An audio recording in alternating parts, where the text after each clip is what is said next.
So if he has to save his mother's money, Mars in the second, because she was the woman, she was the man,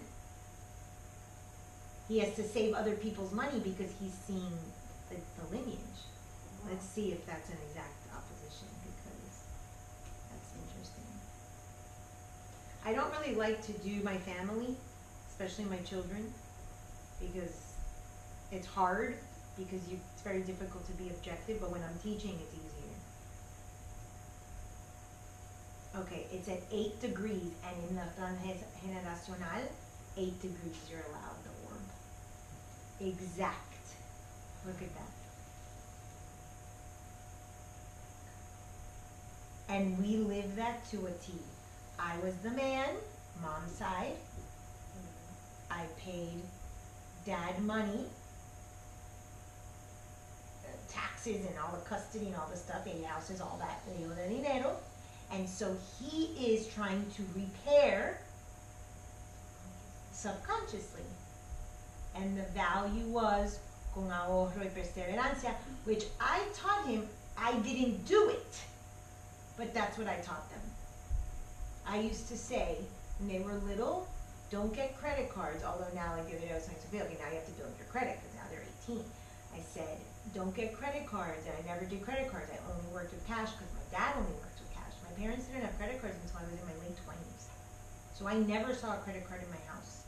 So what I would tell my kids is don't get credit cards, because if you're buying one M&M, you're paying for 100 to explain interest. Yeah.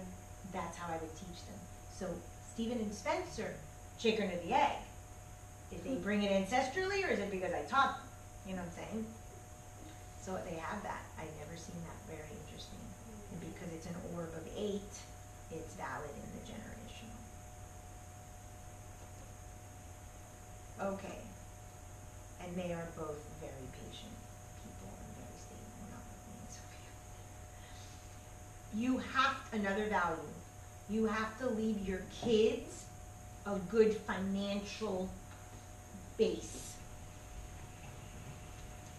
And neither dad or I did that to date. I have a bigger chance of, it could be an inheritance, but it could be a value system. I mean, I did teach them that in terms of like these lessons and stuff like that. And I'm not, that's the interesting thing about a Cancer moon in the 8th. I don't buy stuff for me. I'm not about me. I give money to the other. That's why it's the ATM. So I did teach them that because they were the source that I paid. I paid child support for them. So I did give that lesson. But my son Stephen will say, you have to save. Dad doesn't, manage his money correctly, because it's in the psyche because of that. Okay. Gemini. That's it. Saturn in Gemini is related to brothers and sisters, aunts and uncles, and cousins. And it has a lot to do with the ancestry of the brothers and sisters. So tío, tía. And remember I told you my brother and my sister went to parochial school. My aunts and uncles, especially on my mom's side of the family, I'm very close to. So there's that importance. Now, when we did the moon, I taught you that people that have a moon in Gemini, remember all these things overlap, okay? You learn the flavor and then you just add the house and the planet.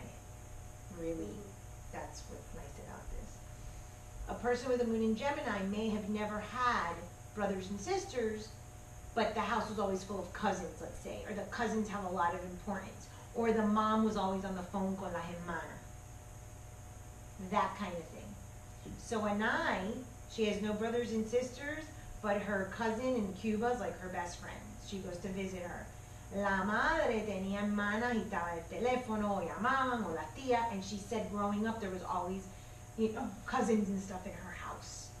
So think of it like the parents' brothers and sisters as well as the person's brothers and sisters. That's why it's aunts and uncles and cousins and things like that.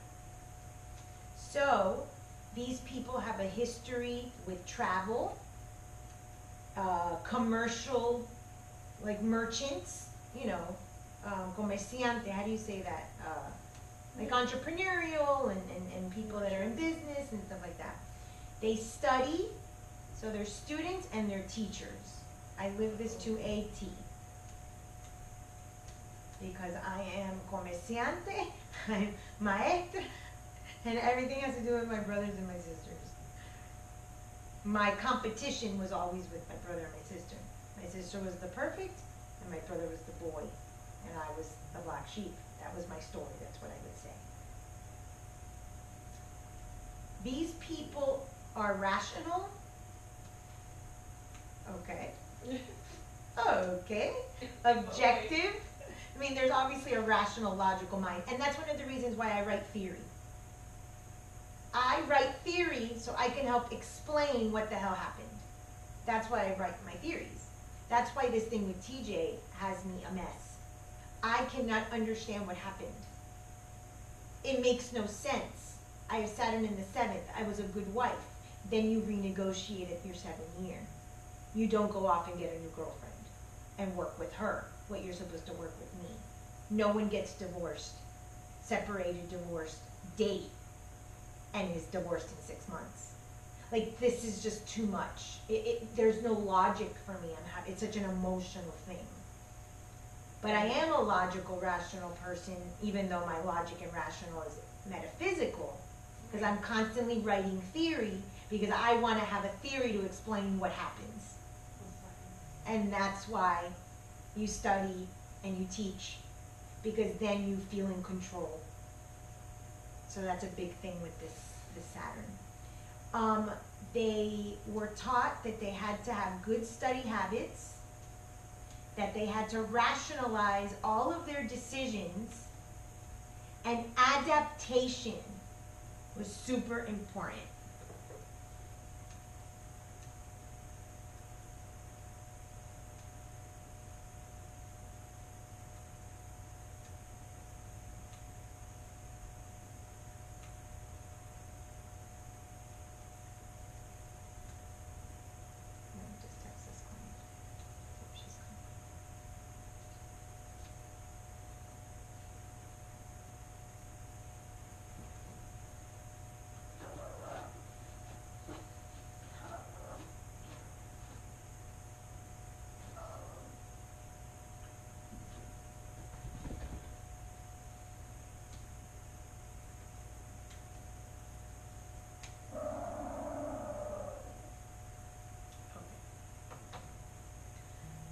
The value they were given.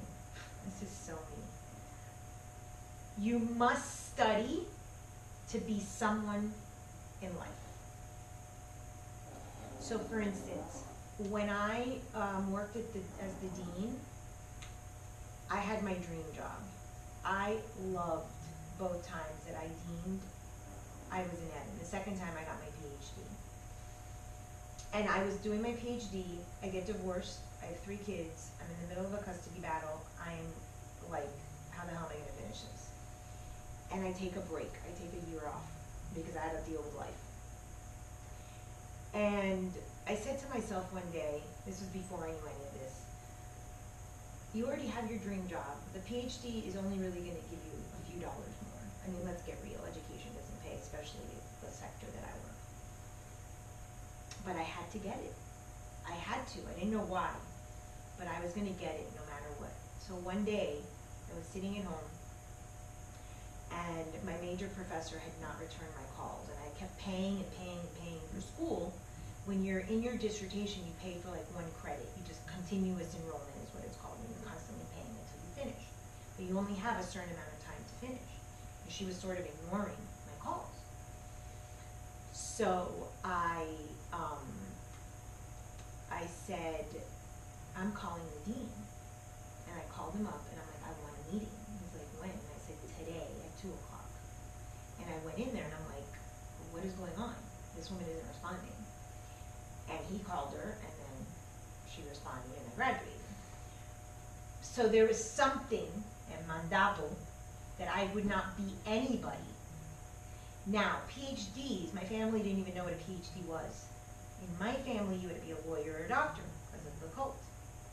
So the closest that I could frame that story with my chart, my Sag Ascendant, my Gemini Saturn, all of that stuff, was a PhD. Because it would give me professorship, which is what I wanted. So, again, you have to study something to be someone in life. But the person is going to color it in their way. A bachelor's wasn't enough. 2 masters wasn't enough. I had to have the PhD because it was the highest that I could go to be equal to my sister and my brother, Dr. Lawyer, and to honor my personal chart of the Sag Ascendant. You see? Yeah, yeah. You have to honor what you say. Your words are very important. Your emotions should not cloud your mind. Oh, okay, Cancer, Moon, Saturn, Gemini, who's winning that battle? You can reach all goals with logic and reason. And I love this one. And this is so funny because I said this to Anai yesterday. You always have to be in movement. Imagine, it's Mercury, winged sandals. So, did you ever watch the show 30 Rock? With Alec Baldwin and Tina Fey? Okay, I never watched it either. Right, me too. But there was apparently a scene in this show where he's like, always be closing, like constantly closing a sale. Yeah. And NPR made a skit, like, for their fundraiser.